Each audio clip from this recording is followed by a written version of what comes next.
What's going on, Headliner Nation? Welcome back to the Fantasy Headliners. Kyle here with my tight end start and sit analysis for Week 14 of the NFL season. We're almost done. Oh man, this season, for as many ups and downs, as many bumps, all of that, it has been absolutely insane. But it's crazy to think that the season is almost done at this point.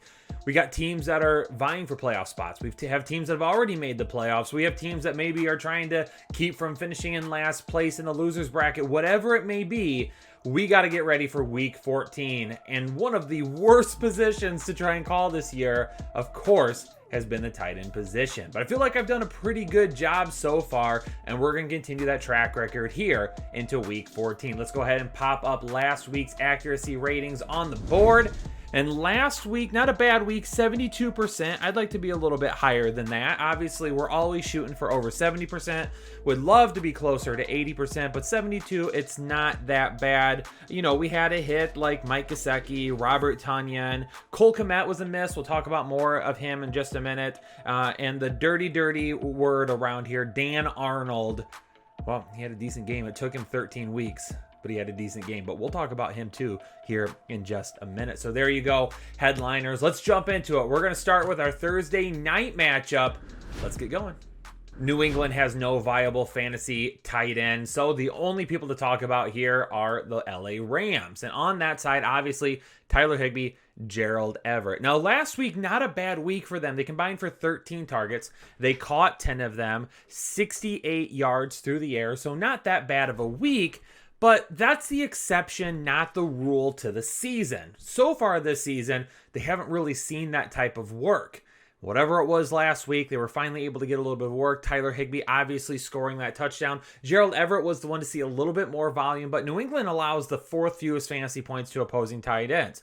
So again, in this type of situation, if you're in the playoffs, you think to yourself, am I really risking it on a guy that really hasn't produced all season long and now he's just showing up out of nowhere? I got to see more from Tyler Higbee. I got to see that he is actually back for the stretch run, because one game isn't enough for me to list him as a start.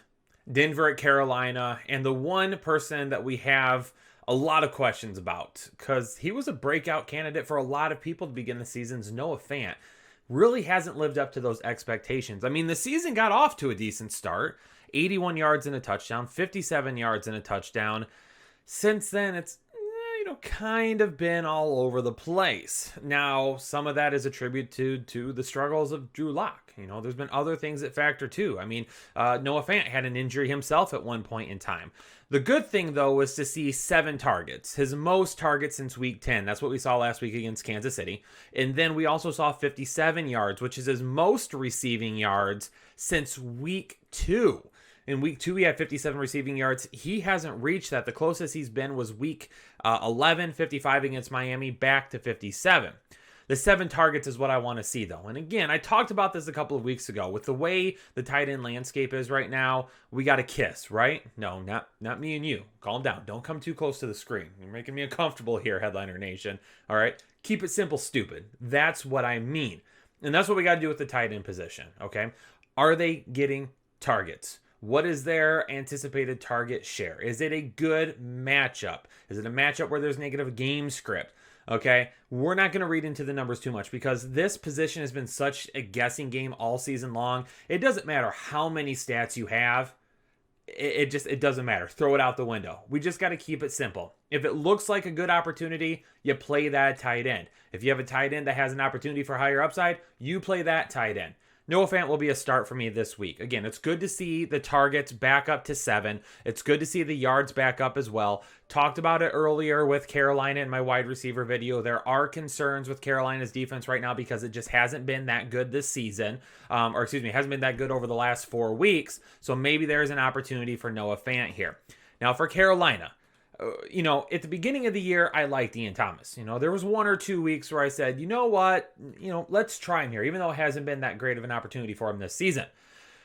This week, he's still a sit. But again, we have to monitor it because of the situation with DJ Moore and Curtis Samuel being on the COVID list right now. All right. So that we have to keep in mind.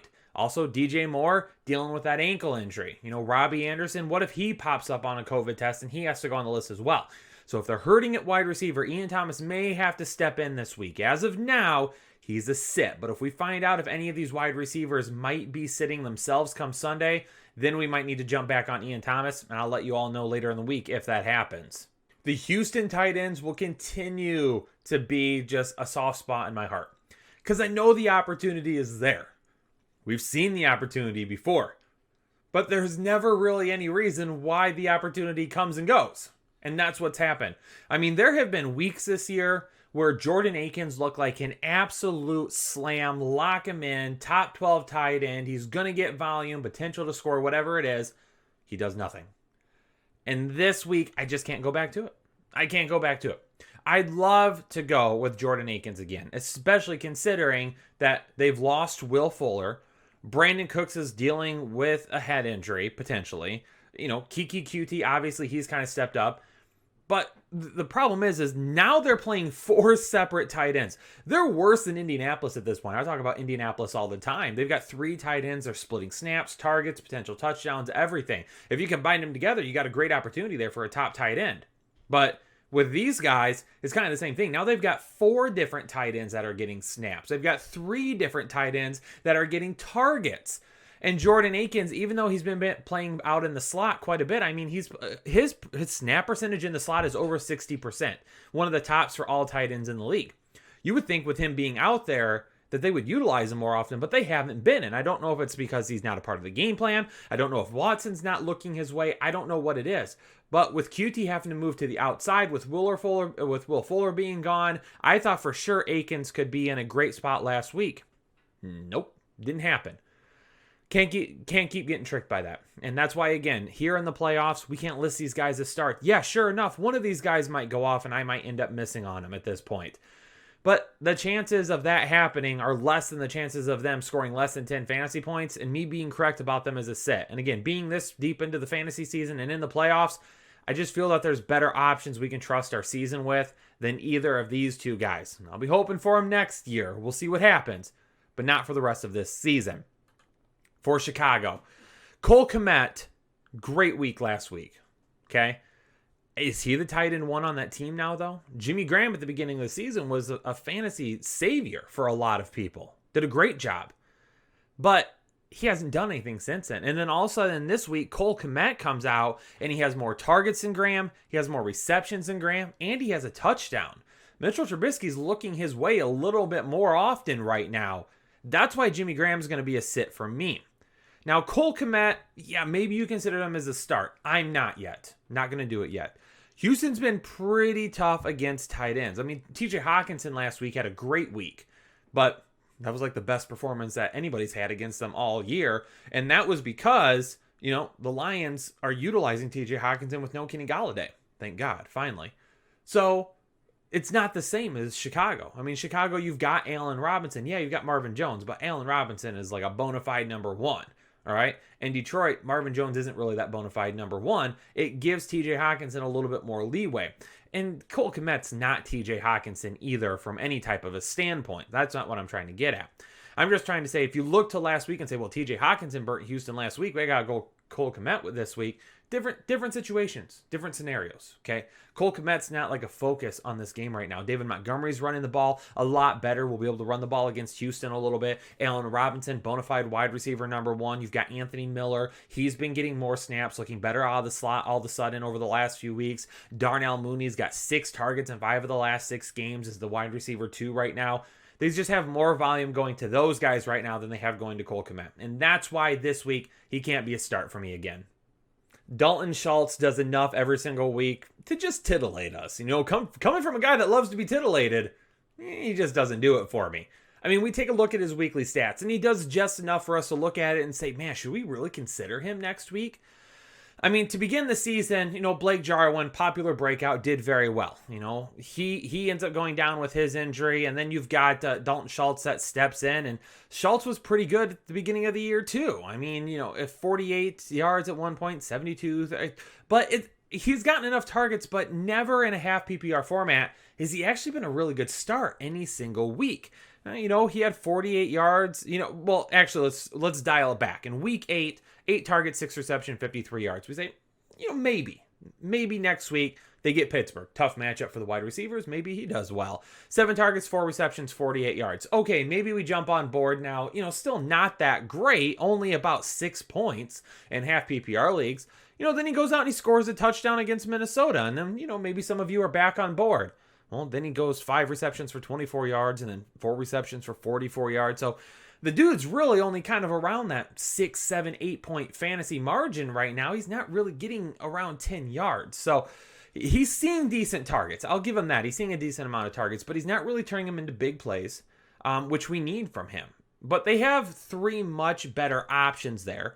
They have Zeke in the running game. Zeke's also used in the passing game. And that was kind of my argument against the Dallas tight end to begin the season. They have so many options there. Why would they utilize the tight end? They never really have done that too much in the past. Well, since Jason Witten anyway. So there's no big play upside for Dalton Schultz. That's why I can't go with him this week. But for Cincinnati, we are going to start Drew Sample this week because the options for him, are a little bit better. With Andy Dalton, he's feeling more comfortable. He's pushing the ball down the field. He's not really needing to check down to any of those options right now. He's feeling comfortable reaching Lamb. He's feeling comfortable reaching Cooper. Heck, Michael Gallup has actually been decent. Michael Gallup has been actually decent as well. For Drew Sample, his targets have increased each of the last 3 weeks. He is 10th in tight end targets over the last 3 weeks. And I warned you about this when Joe Burrow went out. I said Drew Sample is the one guy I'm looking at is actually gaining some fantasy relevance from this. And he's very close to it. This week going up against Dallas, a team that's been an absolute dumpster fire on defense. I'll tell you what, if Mark Andrews would have been healthy last night for that game, he would have absolutely torched the Dallas defense. Drew Sample, I don't see him torching the Dallas defense, but I definitely do see him reaching 10 half PPR points. For Green Bay and Detroit, I tell you, with Bob Tonyan, here's the thing. When we got Allen Lazard back, when MVS started to break out, when Aaron Jones was healthy, Jamal, everything like that. When everyone was healthy and back, the general consensus, me included, was that Robert Tonyan was going to lose targets. That's exactly what it looked like was going to happen. And I was very concerned. I didn't think that he was going to be able to keep up any sort of fantasy relevance. However, all of a sudden, out of nowhere, this dude is not only fantasy relevant, but he is one of the best tight ends in the league over the last several weeks.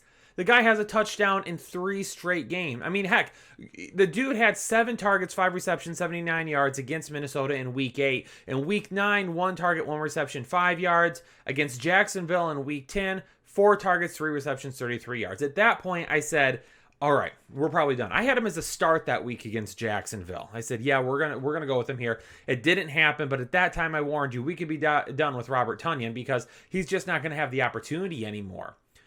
3 straight weeks of touchdowns now and 5 targets in each of those games. 5-5, 44, 5-5, 67, 5-4, 39. 1 touchdown in each of those. Here's one thing that's interesting, though. If you go back to week 2, when Robert Tonyan was starting to become fantasy relevant, here's his yards per reception. 12, 10, 16, and then he went down to 8, then 16, 15, and then he went down to 5, and then back up to 11. Here's the thing. What's been so good about Robert Tonyan is that they have utilized him in a way that has allowed him to stay relevant within the fantasy scheme of things. Because earlier in the season, when they were having injuries, when he was needing to be relied on more, he was a big play guy. They were using him all over the field, down the field. Offenses weren't really ready for Robert Tonyan to be stretching the field like he was, going right down the seam, everything like that. Now you get everybody back. Everybody's healthy. You don't need him to do that anymore. You can stretch the field with MVS. You can stretch the field with Devontae Adams. Allen Lazard is fine. You've got Aaron Jones you got to worry about out of the backfield. With Robert Tonyan, over the last several weeks, his yards per reception has actually come down a little bit. I mentioned 11 against Jacksonville, but then 8 against Indianapolis in week 11, 13 back up a little bit against Chicago, and then back down to 9 in week 13 against Philadelphia. They're using him underneath more now. They're using him in the middle of the field. They're using him just behind the linebackers, which is creating a lot of open field for him. And that is why he's been able to remain fantasy relevant, because he's gone from stretching the field to pulling back in a little bit and saying, hey, we're going to work you in the middle of the field, similar to what the Atlanta Falcons did with Austin Hooper last year. They had these guys that could absolutely stretch the field, but they put Austin Hooper like right in the middle of the field, anywhere from 0 to 10 yards from the line of scrimmage, just behind the linebackers at times, and it created high percentage receptions. It's part of the reason why over that time, he's 5 for 5, 5 for 5, 4 for 5. Earlier in the year, he was 2 for 3, 5 for 7. He was 5 for 7, 6 and 6 at one point as well, so he's had good weeks, but they're putting him in high percentage situations that he can win those catches, gain some yards, and he's scoring touchdowns because so many guys are back right now. And I gave, trust me, okay, I gave Matt LaFleur a little bit of crap when he came over to Green Bay. I didn't think he was going to be that good. I was not a fan of him in Tennessee. He has absolutely showed me that he knows how to utilize his players and put them in positions to win. And that is why Robert Tonyan's been so good over the last 3 weeks. And that is why he's going to be a start for me again this week, going up against Detroit. You have got to put him out there in your lineup. Yeah, there's always going to be potential for a bust. But that's the way it is with all of these tight ends right now, unless you have Darren Waller or Travis Kelce. Okay? That's just how it is. Robert Tonyan right now, again, is being put in a position to win, and Aaron Rodgers is actually utilizing him. Like, when was the last time that we said, even when Jimmy Graham was there, they didn't utilize Jimmy Graham. Robert Tonyan is actually physically being used in a receiving type of role right now, and it is excellent to see with one of the best quarterbacks in the league. Well, what about the flip side? What about Detroit in this matchup? Well, we got TJ Hawkinson, who has absolutely looked spectacular, and I love the new look offense last week. I talked about it in my start and sit video last week as well. The Darrell Bevell said that we are going to run an up-tempo offense, and I said that is going to benefit TJ Hawkinson because they are going to be able to put him in positions to get him mismatches and win opportunities, and that is exactly what happened last week. Not only did he see the volume, but if you watch the game and watch the Lions play, which a majority of you didn't because the Lions suck and no one cares about them. But if you watch the game at all, you could see that they were using that hurry-up offense and that they were putting him in positions where he was mismatched against someone across the field. And when that happened, they went towards him. Love the new look offense. This is great for TJ Hawkinson, and this makes him more reliable on a weekly basis, especially if Kenny Golladay continues to be out. All right, now that I spent what seems like 40 minutes talking about the Green Bay-Detroit matchup, we got to speed forward a little bit and get through this so it's not an 80-minute video and I don't take your entire day. Tennessee and Jacksonville up next. For Tennessee, Jonnu Smith is going to continue to be a sit for me. With Anthony Firkser this week, I am going to go with him as a start as well. I mean, decent volume last week. Not bad volume, but probably not enough for me to say this guy is going to be a high upside start every single week. I just don't anticipate that happening. But with no Jonnu Smith, I definitely can see Anthony Firkser being a guy that gets a decent amount of looks. 7 targets last week, 5 receptions, 51 yards against the Browns. Getting Jacksonville this week, who has given up some big games to tight ends. Obviously, you got Corey Davis and A.J. Brown there that'll really help, again, opening up that middle of the field for tight ends. Anthony Firkser will be a start for me this week. Now for Jacksonville, not much to say there. Neither of these guys are reliable on a weekly basis, and it's going to be the same thing here for Week 14. Kansas City and Miami. Kansas City, you own Travis Kelce, no analysis needed, you start him. For Miami and Mike Gesicki, it was good to see a huge game from him with Tua under center last week. And Mike Gesicki is really the best option in this offense to help Tua win. I mean, Devontae Parker, don't get me wrong. Devontae Parker, he's a good wide receiver, okay? I mean, it took him long enough to break out, but he's been much better over the last couple of years, in the first few years in the league. But he's not the type of playmaker Mike Gesicki is. Mike Gesicki is a guy that can absolutely stretch the field. He can win after the catch. He's a crisp route runner. He's a matchup nightmare because of where they play him at. He's not seeing tight end ones like Parker is. Mike Gesicki is probably the most important weapon on this offense to help Tua succeed and grow in his role as a starting cornerback. And he finally got it last week. 11 targets, 9 receptions, 88 yards, and a touchdown. For Tua right now, for him, reading defenses and finding great opportunities, Gesicki is going to be a mismatch almost every single time he lines up across from anybody. For Tua to be highly successful, it all goes back to Mike Gesicki being highly successful. And if Gesicki is successful, this offense, they're going to roll. I will admit, I almost just cut Dan Arnold completely out of this episode just to spite him for a great performance last week. I've been making fun of him for quite some time now. It's nothing against Dan Arnold, but Dan Arnold was never going to be a thing this year. I had one person come into the comments last week after his performance and try to chirp at me a little bit. And listen. Dan Arnold scored 19 fantasy points last week. It took him 13 weeks before that, the 12 weeks before that, to get 39 fantasy points. So if you want to start Dan Arnold in your lineup, go for it. Feel more welcome to. I'm not going to stop you. I'm just going to tell you one thing. Dan Arnold, he still isn't a thing. For the New York Giants, Evan Ingram didn't have that great of a game last week with Colt McCoy, but no one really had that great of a game with Colt McCoy finally starting under center. But here's the thing. Daniel Jones could be ready to go this week. Not 100%, but he could be ready to go. Either way it goes, Ingram's 8 targets last week led the team.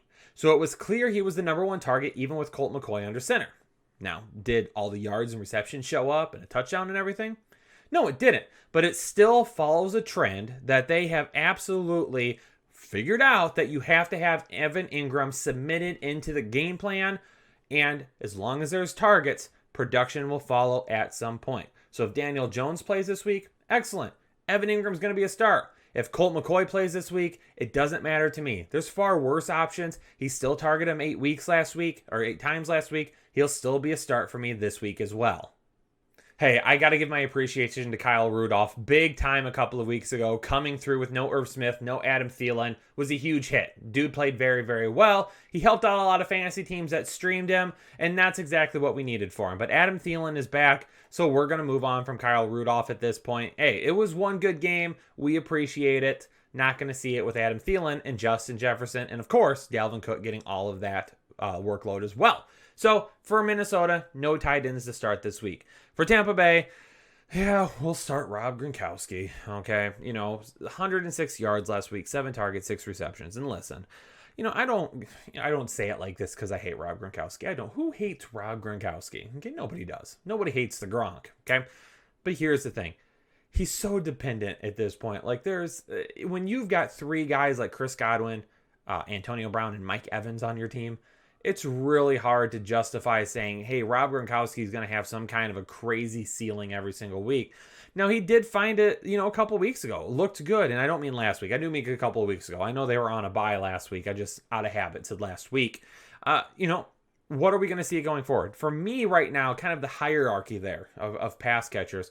Godwin is the safest. Evans is the highest upside. And then Gronk is kind of caught somewhere in between. I think Gronk is over AB right now in terms of pass catching. I think Brady's going to continue to look his way a little bit more, especially if Brady is struggling, which he has going down the field and things like that. He's going to kind of go back to what feels like normal, and that's going to be Rob Gronkowski. So for Tampa Bay, I will list Gronk as a sit. You got to be prepared, or as a start, Gronk is a start, but you got to be prepared to, suffer some bump and bruises with him along the fantasy playoffs if you decide to roll with him throughout. It's a crapshoot at the tight end position in Indianapolis right now. 3 weeks ago it was Jack Doyle. 2 weeks ago it was Trey Burton. Last week it was Mo Alley-Cox. You just don't know.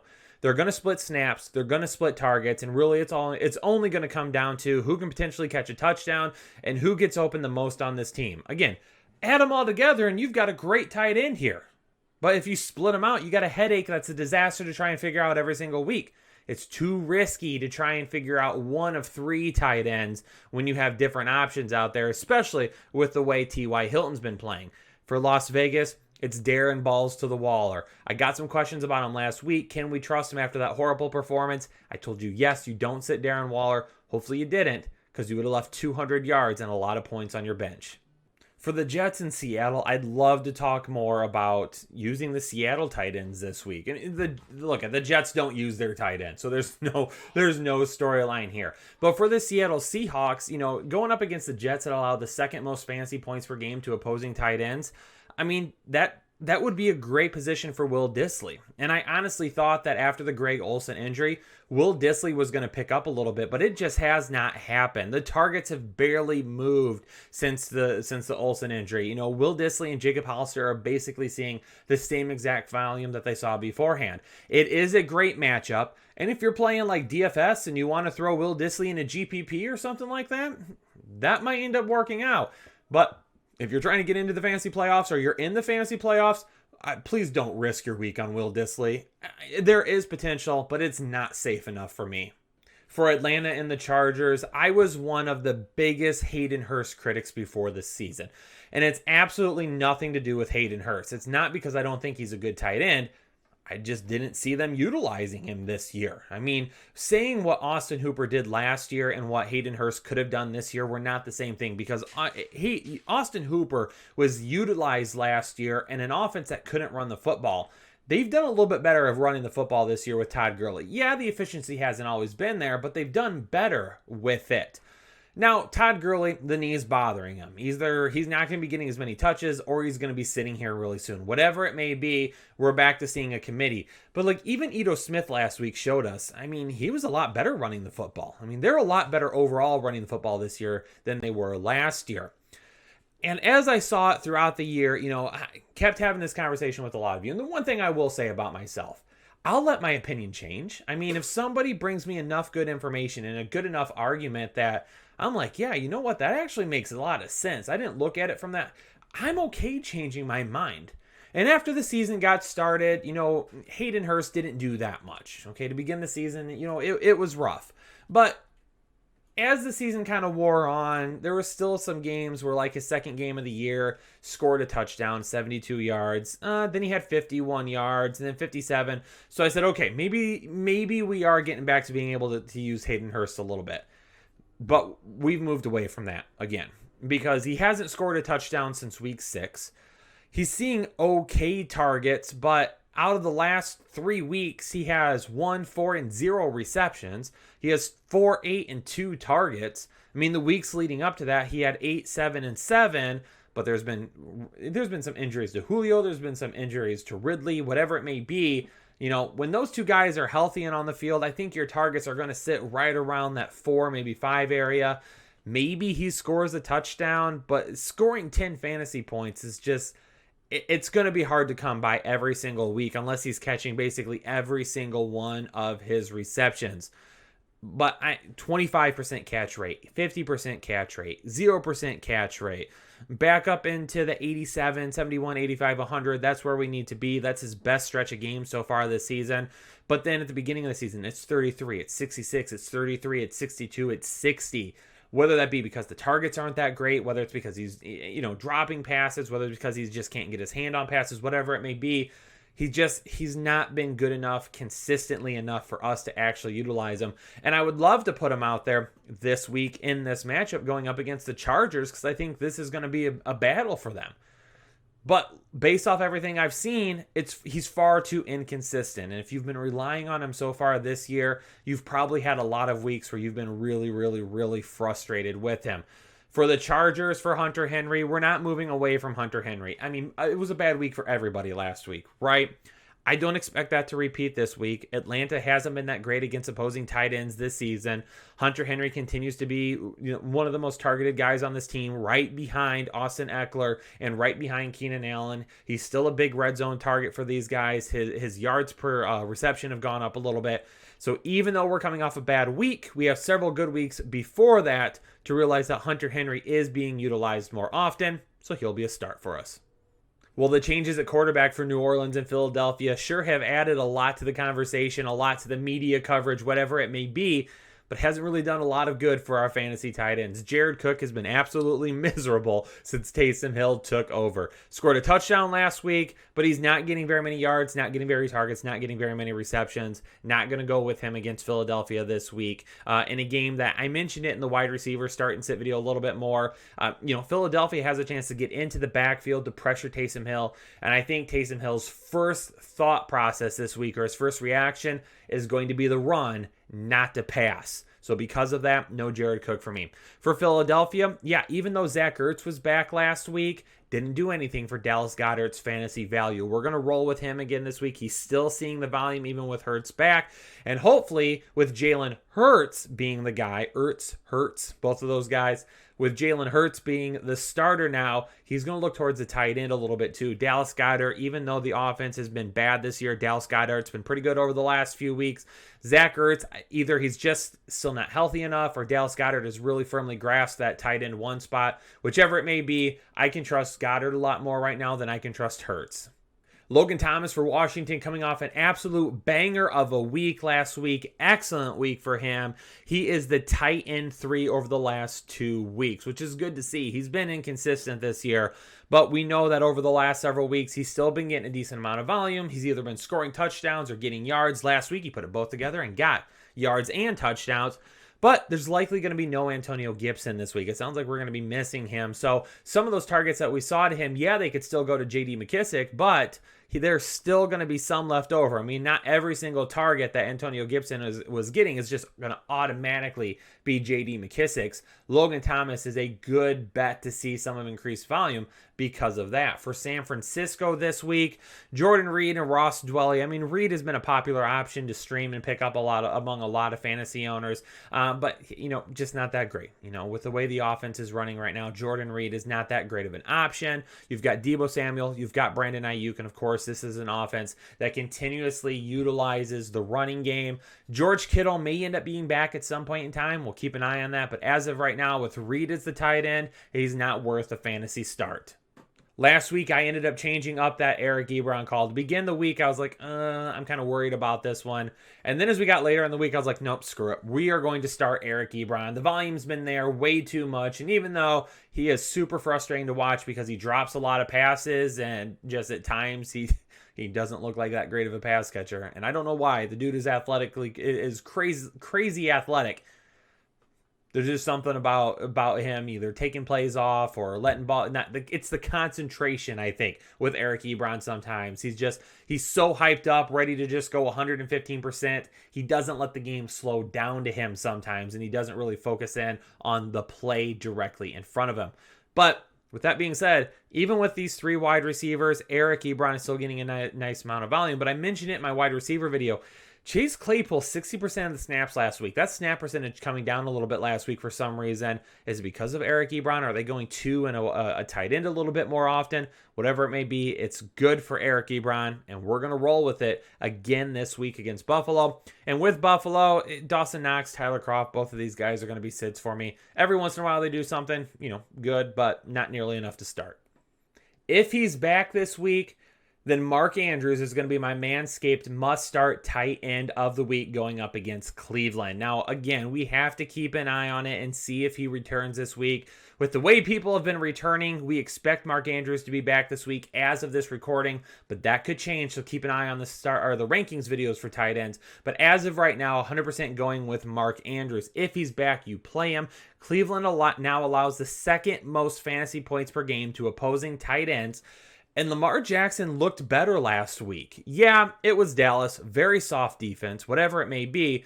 Cleveland has been better at times, but Cleveland's also been known to give up some big plays and definitely can give up some big plays to the tight end, especially in the red zone. So Mark Andrews is an absolute smash start for us this week. There's always going to be an issue of consistency with him, but we are absolutely starting him this week. He's my Manscaped must start. Don't forget, if you head over to manscaped.com and use the code word headliners, all capital letters, you're going to get 20% off any of their great products, and you're going to get free shipping on those as well. So manscaped.com, code word headliners, all capital letters, 20% off any of their great products, free shipping, manscaped.com. For Cleveland and Austin Hooper this week, for Austin Hooper, we're going to run him back out as a start. It is risky, but Baltimore allows 13 fantasy points per game to opposing tight ends, and the wide receivers are going to have a tougher matchup. So even though I have thought about Austin Hooper a little bit more over the last few weeks and thought maybe he would start getting some of that volume that he was getting prior to going, spending some time out with that emergency appendectomy, that hasn't really returned. But I'm going to go with him one more week here. He's going to be on the lower side of my rankings. He is going to be a risky option, but if you're needing to stream somebody, I think that Austin Hooper is a decent option to stream this week. There you have it, Headliner Nation. All set. My start and sit analysis for tight ends this week. Do me a favor, if you appreciate that content, hit that like button. And then if you got a question about any of the tight ends that I talked about today, this is the tight end video, not the wide receiver video, make sure you leave that in the comments down below. And as always, if you're new here to the Fantasy Headliners and you haven't subscribed yet, what are you waiting for? Hit that subscribe button down below. Become a part of Headliner Nation today. Appreciate everybody tuning into this episode. Stay safe, stay healthy. I'll catch you on the next episode of the Fantasy Headliners.